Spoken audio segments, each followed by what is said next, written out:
Hello, everybody. Welcome back to Mike the Coaster Guy. And today I am doing my first ever roller coaster countdown. Yes, this is the top 10 roller coasters at Cedar Point. Right off the back, Cedar Point is my favorite amusement park of all time. I've been there just this summer for the first time, and it's just overall an amazing amusement park. What I'm gonna say right here is this is going to be a very controversial video. You may not agree with me at all during this video because especially when it gets to the higher numbers, I have placed them basically on what I think um how they will how good they actually are. But this isn't a countdown due to the roller coasters I like. It's how I like the roller coasters. It's actually due to like the actual quality of the roller coasters. So kicking off at number 10, we have Raptor. Okay, here's where the controversy starts.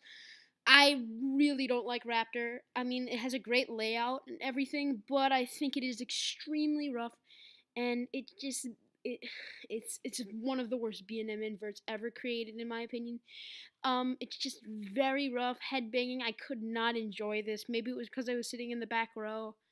Maybe next time I get back to Cedar Point, I'll sit in the front row. But just based on my personal experience, I think Raptor is the worst, one of the worst rides at Cedar Point. So number 9 is Gemini. Gemini is I also think Gemini is a little overrated. It's a long ride. It has a lot of airtime, but here's the problem when the airtime is really painful. So when I get down to the bottom of the hill, and you're supposed to get airtime, it really hurt my stomach and legs. So that's what I really think of Gemini. I don't think it's the greatest hybrid. It's nowhere near one of the greatest hybrids. And when I was there, maybe it would be higher, but it wasn't dueling when I was there. So maybe it'd be higher if it was dueling. So, but whatever. So number 8 is Iron Dragon. Here's the next controversial pick of mine. I think Iron Dragon is a very fun family coaster, and it was my one of my brother's first real roller coasters, which was a fun experience. But I think it's one of the most underrated rides in the park. Really, I think it's a really great ride, really long ride, and it's really picturesque.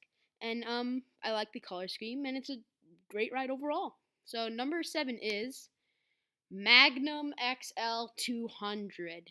This is some of the best airtime I've ever gotten on any coaster on the triangular hills at the end, towards the end of the ride. They're absolutely spectacular. But it's just pretty rough, so it's kind of hard to enjoy that. But it's still a pretty great ride. So moving on to our number 6 spot, which is Gatekeeper. Gatekeeper is not intense at all. I'm just gonna say that right now. It's not intense. It's just it's so forceless. It's like I the it's just like is it has the same amount of force as like Iron Dragon or a family ride like that, but it still has a pretty great layout, and I do love that color scheme.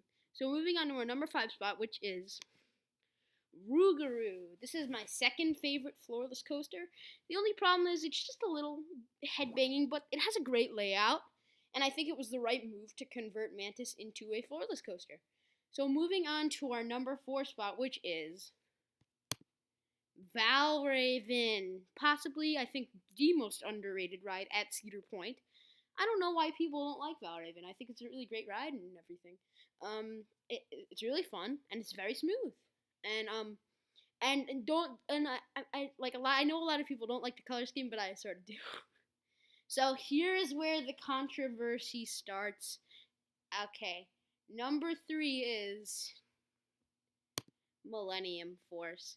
See now, okay, right off the back, please don't kill me for putting Millennium Force at number 3. But right off the back, Millennium Force is a spectacular ride. Everything about it is spectacular except one thing. It's intense. It's not intense. The Millennium Force isn't intense at all. I think it's like Gatekeeper with the intensity. It's just not intense at all. But it's still a spectacular ride and everything. And I think it's just all around amazing.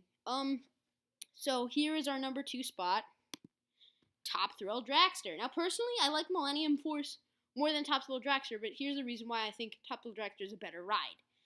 Top Thrill Dragster is amazing in every way. Okay, the lap bars, really improve the ride experience. It's just ride duration.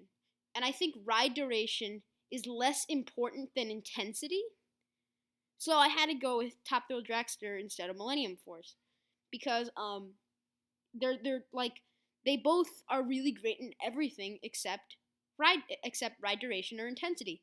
And because Top Thrill Dragster has a shorter ride duration, and Millennium Force isn't intense, I would assume that intensity is a more important aspect of a roller coaster for me than ride duration. So I just had to pick Top Thrill Dragster. So number one, you guys already guessed it, is Maverick. It's possibly the best steel coaster on Earth. Yes, this is my favorite coaster at Cedar Point. It is one of my favorite coasters of all time. It is right behind my number one, which is Wicked Cyclone. Um, Spectacular ride. Inversions are amazing. Airtime's great. Got a lot of ejector airtime on it.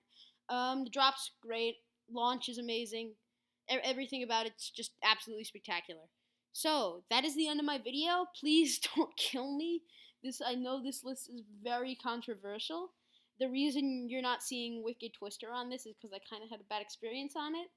I didn't know when they were gonna launch the ride, and my head was hanging forward, and I got whiplash. So yeah. And I also don't like how it spins, how it spirals on the second side. You know what I mean. So yeah, this is my top 10 list for Cedar Point, and all clear, which means you guys are out of here.